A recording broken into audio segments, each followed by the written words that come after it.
Olá, seja bem-vindo ao meu canal no YouTube, Professor Wallace quem fala, e hoje nós vamos falar sobre o substantivo, tá? Se utilizarmos os critérios apresentados para classificar o substantivo, vamos poder afirmar que se trata de uma palavra variável com a qual se nomeiam os seres em geral, funcionando sempre como núcleo de termos essencialmente nominais. Quanto à variação, os substantivos podem se flexionar em número, singular ou plural, em gênero, masculino ou feminino, e quanto à designação, o substantivo ainda nomeia substâncias, qualidades, estados ou processos, desde que tomados como seres. Por sua função nuclear, desempenha os papéis de núcleo do sujeito, do objeto, do complemento nominal e também, por vezes, a função de núcleo do predicativo, tá? Vamos lá, a classificação desse substantivo.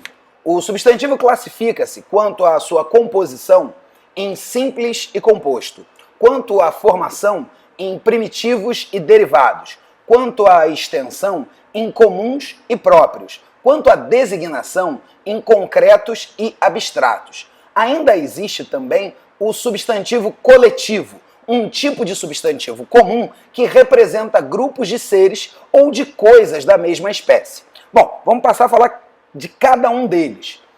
Primeiro, substantivo simples. Substantivos simples são aqueles que possuem apenas um radical, como pedra, pedreiro, jogo, justiça. Eles se diferem dos substantivos compostos, que são aqueles formados por dois ou mais radicais, como paraquedas, manda-chuva, girassol, guarda-roupas, tá?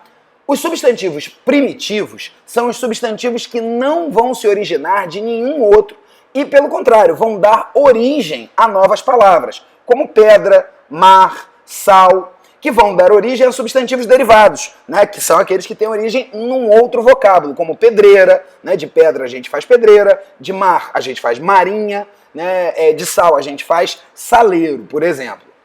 Já os substantivos concretos representam figuras, isto é, vão designar seres de existência independente ou que o pensamento apresenta como tal. Não vai importar se eles são reais, imaginários, materiais, espirituais, nada disso importa. Os substantivos concretos nomeiam seres, pessoas, lugares, animais, vegetais, minerais e coisas. São vários exemplos, por exemplo, alma. Mas alma é concreto. Dragão, corpo, sereia, porque não importa se é real ou imaginário, ou seja, é um ser, é uma pessoa, é tomado como uma figura, é concreto. Brasil, Cuba, ar, Deus, todos esses são concretos. Substantivos abstratos vão designar seres de existência dependente. São aqueles que nomeiam uma qualidade, uma ação, um estado, desde que eles sejam tomados ou considerados como seres, mas imaginados independentemente dos seres dos quais provém, ou dos seres nos quais se manifestam. Política, alegria, justiça, velhice, doença, amor, todos esses são substantivos abstratos. Lembrem-se que alguns substantivos abstratos podem passar a concreto, naquele processo que a gente chama de personificação. Ocorre, por exemplo, com a morte, que é um estado, é o estado da perda da vida. E a outra morte também é o nome daquela figura sinistra, representada por uma caveira, que segura uma foice. Nesse caso, inclusive, essa morte é nome próprio e deve ser escrita com letra maiúscula. Os substantivos comuns são aqueles que vão designar a totalidade dos seres de uma espécie ou uma abstração, fazem a chamada designação genérica, homem, rio, urso. Os substantivos próprios, como eu acabei de falar da morte, eles vão designar um determinado indivíduo da espécie. Eles têm a designação específica. É o nome de alguém. Wallace, Amazonas, Catatal. Os substantivos próprios ainda podem se classificar em antropônimos, quando eles se aplicam a pessoas que, em geral, têm prenome e sobrenome, ou então um apelido, ou em topônimos, quando eles se referirem a lugares e acidentes geográficos. É bastante comum a passagem de substantivos próprios a comuns, seja pelo preço, né, que as personalidades históricas acabam pagando pelas suas características, pelos seus atos ou pelos seus feitos. Por exemplo, aquela pessoa é um Judas. Judas aí, na verdade, passou de nome próprio a nome comum, com o significado de traidor, de falso amigo, né? Ou então, o rapaz é um Dom Juan, né? Dom Juan, aí deixou de ser o substantivo próprio, passou a ser um substantivo comum, significando galanteador, conquistador de mulheres. Ou então, seja pela própria marca, né, ou lugares de fabricação dos produtos, né? Sanduíche era o nome do sujeito, né, virou um substantivo comum. Champanha, né, que é uma região da França, que virou um substantivo comum. Gillette, que é o nome de uma marca, que passou a designar, né, o próprio objeto. E por fim, os substantivos coletivos. Substantivos coletivos são os substantivos comuns que, mesmo no singular, representam um conjunto ou coleção de seres de uma mesma espécie. Há coletivos que se consideram universais, como povo, passarada, casario e outros particulares, como vinhedo, laranjal. Alguns coletivos, como nomes de bando, aplicam-se de maneira definida, por exemplo, cardume, alcateia, enxame, e assim dispensam a locução adjetiva que possa acompanhar. Você não precisa dizer alcateia de lobos, isso já é um pleonasmo, a alcateia é de lobos. Tá? Já outros coletivos, ao contrário, por se aplicarem de forma indefinida, como grupo, bando, conjunto, acabam por necessitar de uma locução que lhes forneça o sentido mais específico. Bando de aves, por exemplo. Tá? É importante ressaltar que existem coletivos numéricos, que se associam aos numerais por expressar uma quantidade, uma coleção de elementos em um número exato, como par, casal, terno, dúzia, dezena, grosa, centena, milheiro, novena, década, né? Enfim, vários outros. Alguns autores excluem tais palavras dos substantivos, classificando-as como numerais coletivos, ok? Falemos aí da flexão. O substantivo apresenta 3 flexões tradicionais: o gênero, o número e o grau. O grau, a bem da verdade, não se constitui um caso real de flexão, mas na verdade é um caso de derivação, conforme nós vamos ver adiante. Tá? Agora a gente começa a falar sobre gênero. O que é gênero? Gênero é uma classificação puramente gramatical, que divide os substantivos em 2 grupos, masculinos e femininos, que assim são classificados segundo os seus determinantes. Entretanto, podemos perceber que é insuficiente a classificação entre substantivos masculinos e femininos, já que há outras possibilidades. Tá? Desta forma, nós vamos ter substantivos uniformes, que não mudam a sua forma, de gênero único, de 2 gêneros, e substantivos biformes, que são flexionados. Tá? Vamos ver essa classificação começando pelos substantivos biformes flexionados, ok? A esse grupo vão pertencer os substantivos masculinos e femininos capazes de estabelecer flexão por suas desinências. Então a gente define o substantivo masculino, aquele substantivo ao qual se pode antepor um artigo masculino. O gato, um conde, o professor. Já os substantivos femininos é um substantivo de mesmo radical que está flexionado por uma desinência ou por um sufixo. A gata, uma condessa, professora, ok? E aí a gente tem, né, um quadro sobre a formação sufixal, porque normalmente a gente só tem a formação pela desinência, mas em determinados casos se usa o sufixo para marcar o feminino. Aí a gente tem uma listinha que não se pretende a ser uma lista conclusiva, né, sobre a formação sufixal desse feminino. Né? Abade, abadesa, ateu, ateia, ator, atriz e por aí vai. Tá? As palavras que terminam em ão também podem ter variação, né, quando vão para o feminino. Né? O feminino pode ser feito com oa, né, por exemplo, leão, leoa, leitão, leitoa. Pode ser um feminino formado em ona, né, figurão, figurona, solteirão, solteirona, ou um feminino formado em an, né, como alemão, alemã, anão, anã, né, e aí a gente também tem uma listinha que não se pretende a ser uma lista definitiva sobre o assunto. Alguns substantivos possuem mais de um feminino. É o caso, por exemplo, de bretão, que pode ser tanto bretão, bretã ou bretoa, de Deus, que é deusa ou deia, né? E aí, mais uma vez, uma listinha que é importante aí para você dar uma olhada. Também não é uma lista definitiva. Bom, continuando falando sobre gênero, mas agora falando sobre substantivos uniformes de gênero único. São aqueles substantivos masculinos e femininos que não se flexionam por meio de desinência ou de sufixo, tá? E aí, assim, a gente vai ter o substantivo masculino, aquele que se pode antepor um artigo masculino, é o caso de homem, bode, né? O homem, um bode, o barco, né? Ou de feminino, que é aquele que a gente pode colocar na frente um artigo, um determinante feminino. A mulher, uma cabra, a barca, né? Alguns substantivos uniformes de gênero único guardam formas que nós chamamos de heterônimas, que normalmente são atribuídas, mas é atribuída de forma equivocada, como uma flexão de feminino. Na verdade, não é uma flexão de feminino, porque a flexão pressupõe a existência de um mesmo radical. Na verdade, são duas palavras diferentes que se referem a seres de sexos distintos, mas de uma mesma espécie, conforme a gente pode ver aí nessa tabela, né? Ou seja, quando a gente fala homem e mulher, mulher não é o feminino de homem. Mulher é a palavra que representa o ser da espécie humana do sexo feminino. Ok? Tá? Então a gente tem aí essa tabelinha de heterônimos, né? Também não é uma lista definitiva, por favor, não acho que apenas existem esse. Essa é uma lista meramente ilustrativa, né, para a questão dos heterônimos. Passando a falar de substantivos uniformes com a referência a mais de um gênero, né, nós vamos encontrar o comum de dois, os sobrecomuns e os epicenos, substantivos epicenos. Começando pelos substantivos comum, o substantivo comum de dois. Substantivo comum de dois é aquele substantivo uniforme ao qual se pode antepor tanto o artigo masculino quanto o artigo feminino. Por exemplo, artista pode ser o artista, a artista. Estudante, o estudante, a estudante. Doente, o doente, a doente. Normalmente, todos aqueles terminados em ista, artista, dentista, são, né, comuns de dois gêneros.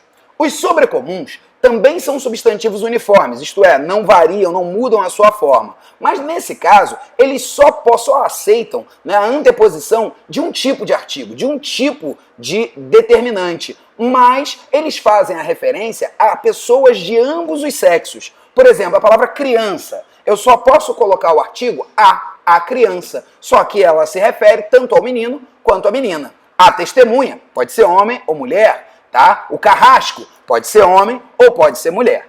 No caso dos epicenos, nós temos substantivos uniformes aos quais a gente só pode antepor um tipo de artigo, mas eles se diferem dos sobrecomuns porque eles se referem a animais ou vegetais. O sobrecomum apenas a pessoas, os epicenos a animais ou vegetais de ambos os sexos. É o caso, por exemplo, de a onça, né? E aí, se a gente tiver que fazer a determinação do sexo, a gente vai colocar a onça macho, a onça fêmea, a cobra macho, a cobra fêmea, ok?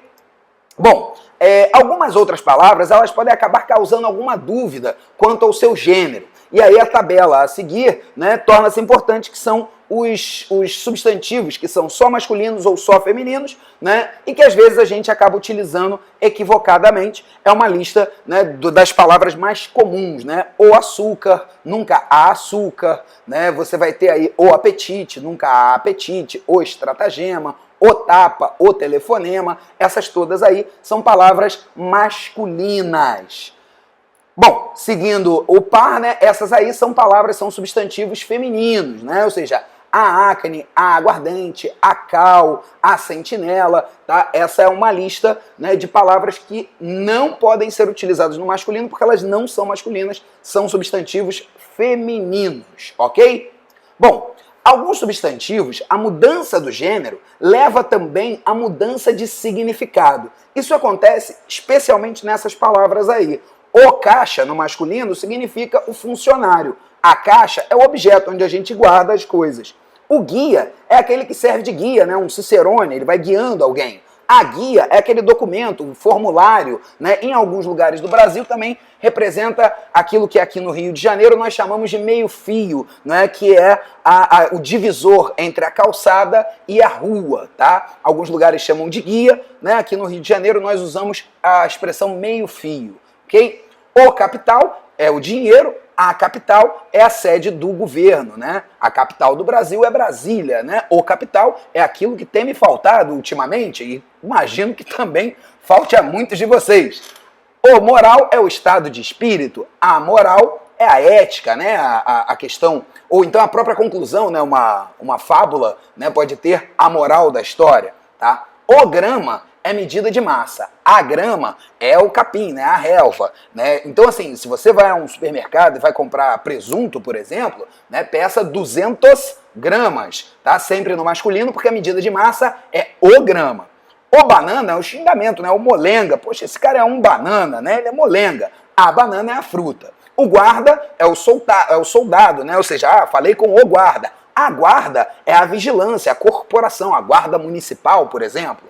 O rádio, né, é o aparelho. A rádio é a estação que faz a transmissão radiofônica, ok? Bom, dito isso, a gente passa para o número. Número é o acidente gramatical que indica a quantidade de seres nomeados por um substantivo. Se faz referência aos objetos substantivos, considerando-os na sua unidade da classe a que pertencem, singular, ou no conjunto de dois ou mais objetos de uma mesma classe, aquilo que a gente chama de plural, ok? Aí a gente tem a formação, a tabelinha de formação do plural dos substantivos simples. Os substantivos simples, formados por apenas um radical, fazem plural pelo acréscimo de desinência de acordo com a sua terminação. A desinência tradicional para o plural é o S. Então a palavra terminou por vogal, nós temos, né, a simples colocação do S, casa, casas. A palavra terminou em ditongo, nós apenas acrescentamos o S. É o caso de lírio, lírios. Chapéu, chapéus. Cuidado, não existem chapéus. A palavra chapéu termina por U, é um ditongo, apenas acrescenta-se o S. Chapéu, chapéus. Troféu, troféus. Degrau, degraus. Se a palavra terminar por M, nós retiramos o M e acrescentamos o NS. É o caso de armazém, armazéns. A palavra terminou por N, é o caso de hífen, né? Apenas acrescentamos o S, hífen, hífens, ok?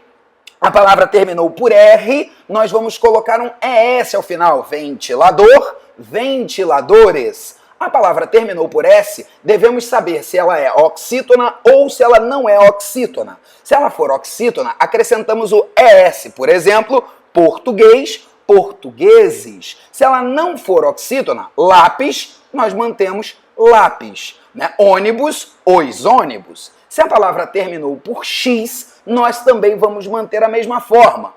O tórax, os tórax. Se a palavra terminou por Z, acrescentamos o ES. Por exemplo, nariz, narizes, gravidez, gravidezes, ok? Se a palavra terminar por AL, EL, OL ou UL, nós retiramos o L e acrescentamos o I, né? Por exemplo, carnaval, carnavais, papel, papéis, farol, faróis. Se a palavra terminar por il, devemos também observar se elas são oxítonas ou se elas não são oxítonas. Por exemplo, se forem oxítonas, é o caso de barril, simplesmente tiramos o L e colocamos o S. Barril, barris. Mas, se elas não forem oxítonas, por exemplo, frágil, né?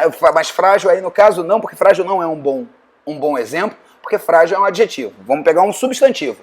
Fóssil, fóssil, fósseis. A gente tira o IL e depois coloca o EIS. Apesar de que os adjetivos simples fazem, né, também o plural de acordo com a regra dos substantivos. Mas isso a gente vai ver na próxima aula quando a gente falar sobre os determinantes, ok? Então essa daí é a regra do plural dos substantivos simples, tá? É óbvio que a gente precisa de alguns detalhamentos, né? Precisamos de alguns detalhamentos por algumas terminações.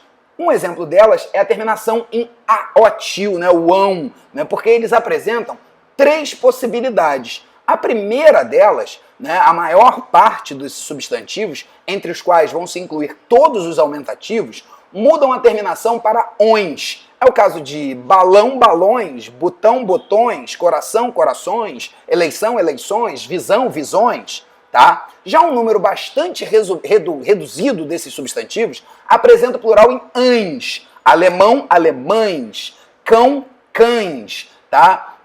E poucos oxítonos e todos os paroxítonos vão seguir a regra do acréscimo simples do S. Chão, chãos, cidadão, cidadãos, cristão, cristãos, ok?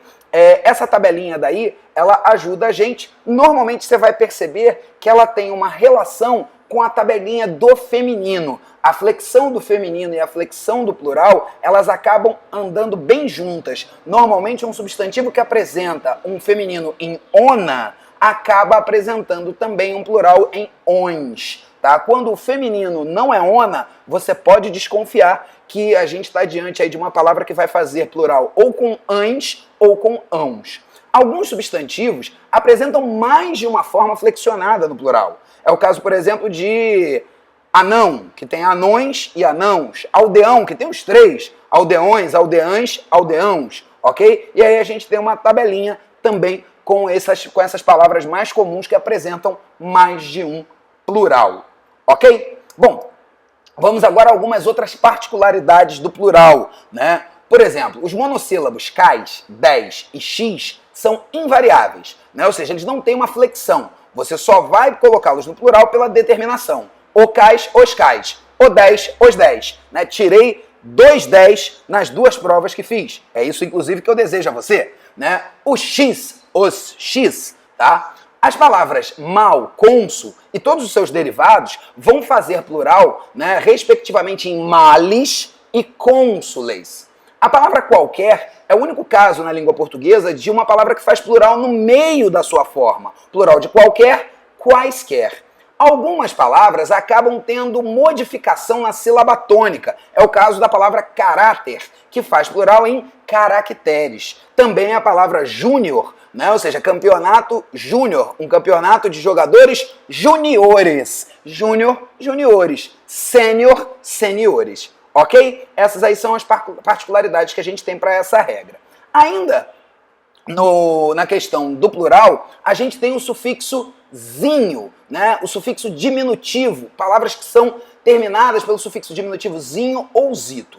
Nesse caso, né, a gente tem que tomar alguns cuidados. Por exemplo, a palavra é balãozinho. A gente deve, em primeiro lugar, separar o radical da palavra e flexioná-la, né? Ou seja, de balão vai para balões, tá? Só que a gente deve retirar também o S e colocá-lo ao final da desinência, tá? Então, balãozinho vira balõezinhos, ok? Pãozinho, pãezinhos. Barzinho vira barezinhos. Florzinha vira florezinhas. Hotelzinho vira hotéisinhos. Mas cuidado, chapeuzinho vira chapeuzinhos, porque o plural de chapéu é chapéus, tá? Tome cuidado com as palavras no diminutivo com o sufixo zinho ou com o sufixo zito, ok?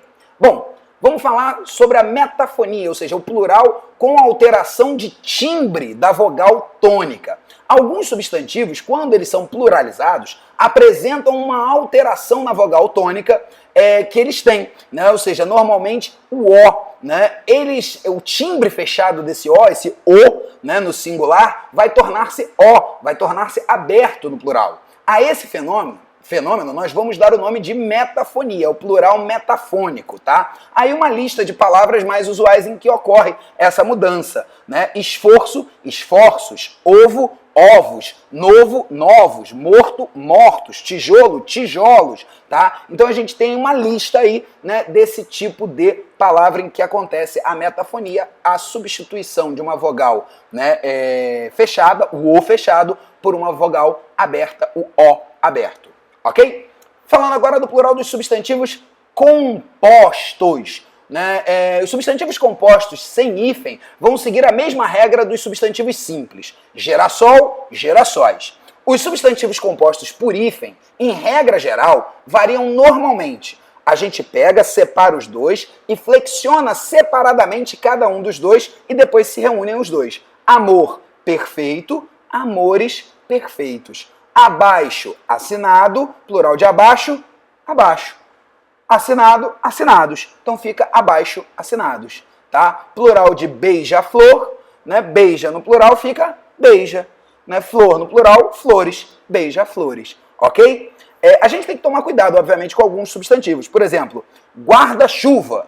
Né? Ora, guarda-chuva é diferente do guarda florestal. Por quê? Porque no guarda-chuva não é um guarda, não é um soldado. Guarda, aí é o verbo que te protege da chuva. Então, guarda-chuva, esse guarda não tem plural, fica guarda-chuvas. Mas no caso do guarda florestal, o guarda é um soldado, né? A gente brinca dizendo que se o guarda usa cap, esse guarda tem plural. O guarda florestal usa o cap, usa o chapeuzinho, então são guardas florestais. E cuidado também com o substantivo alto-falante, porque você pode acabar confundindo o alto com o adjetivo, mas na verdade esse alto é adverbial, por isso ele é invariável, então é alto-falante. É só você pensar, eu falo alto, nós falamos alto. Né? O alto não vai variar, né, nesse caso porque ele age como advérbio, ok? O verbo normalmente vai permanecer no singular, beija-flor, beija-flores. Se o segundo elemento limita o significado do primeiro, isto é, vai indicar-lhe alguma semelhança ou finalidade, somente o primeiro elemento vai variar. É a ideia de que o segundo elemento indica o tipo do primeiro. Né? Ou seja, caneta tinteiro é uma caneta do tipo tinteiro. Então são canetas do tipo tinteiro, por isso canetas tinteiro. Banana maçã são bananas do tipo maçã, então são bananas maçã. Se a palavra é composta unida por preposição, somente o primeiro elemento varia. É o caso de pé de moleque, vira pés de moleque, mula sem cabeça, mulas sem cabeça. Atenção aí, porque em 2016, né, vai entrar em vigor o novo acordo ortográfico e muitas dessas palavras compostas por preposição vão perder o hífen, mas não vão modificar a sua forma de plural. Tá? Então, pé de moleque vai continuar sendo pés de moleque, ok? Em compostos de palavras repetidas ou então que reproduzam sons, né, as onomatopeias, só o segundo elemento vai para o plural. Tic-tac, tic-tacs, ok? Se as palavras repetidas forem verbos, aí você pode tanto botar só a última no plural ou colocar as duas no plural. É o caso, por exemplo, de pega-pega. Pega-pega pode ser pega-pegas ou pegas-pegas. Mas se o segundo verbo for o contrário do primeiro, aí a palavra tende a ficar invariável. O perde-ganha, os perde-ganha. Vão permanecer também invariáveis as palavras substantivadas, ok? E aqueles compostos de tema verbal e palavra invariável. Por exemplo, o disse-me disse. Né? Disse-me disse é quase que uma frase que virou um substantivo. O cola tudo fica o escola tudo. Né? Porque parece que é uma expressão. Aquilo cola tudo. Né? A gente pegou uma frase e transformou isso num substantivo composto. Então ele fica invariável, ok? Bom, seguindo aí para a gente falar da nossa última parte desta aula, que é o grau. Né? O grau, a bem da verdade, não é uma flexão do substantivo, a gente já falou isso. Por quê? Porque quando a gente toma pelo rigor gramatical, toda flexão provoca concordância. Por exemplo, se eu falo garoto bonito, se eu colocar garoto flexionar no feminino, fica garota bonita, ou seja, obriga o outro termo a também ser flexionado. Tá? Isso não acontece no grau. Né? Se eu falar garotão, eu não preciso falar bonitão. Né? Se eu falar bonitíssima, né? Eu não preciso falar garotíssima. Né? Ok? Então, o grau ele não provoca concordância. E isso exclui o grau do rol das flexões. É, na verdade, um processo de adjetivação ou, quando muito, um caso de derivação. Bom, mas vamos ver aí o que é o grau. O grau vai fazer com que o substantivo possa se apresentar com a sua significação normal. Chapéu, boca, com intensificação do seu significado, naquilo que a gente chama de grau aumentativo. Chapelão, bocarra, chapéu grande, boca enorme. Com a atenuação ou valorização afetiva no grau diminutivo. Chapeuzinho, boquinha, chapéu pequeno, boca minúscula. Tá? A questão da valorização afetiva varia de região para região. No Rio de Janeiro, por exemplo, nós normalmente apelidamos as pessoas de quem gostamos pelo diminutivo. O Paulo vira Paulinho. Né? Já em São Paulo, por exemplo, né, eles fazem a mesma valorização afetiva utilizando o aumentativo. O Paulo vira Paulão e é carinhoso da mesma maneira, ok? Bom, se a gente analisar gramaticalmente esse processo, a gente vai ter aumentativo e diminutivo sintético. Sintético porque ele forma uma palavra só. É quando a gente usa o sufixo. É o caso de chapelão, de bocarra, de chapeuzinho e de boquinha.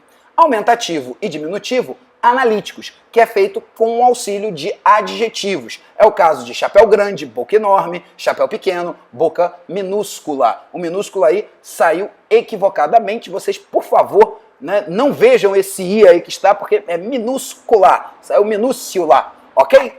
Bom, a gente fica por aqui agradecendo bastante a sua visita. Meus mais sinceros amplexos para você. Inscreva-se no canal. Até mais!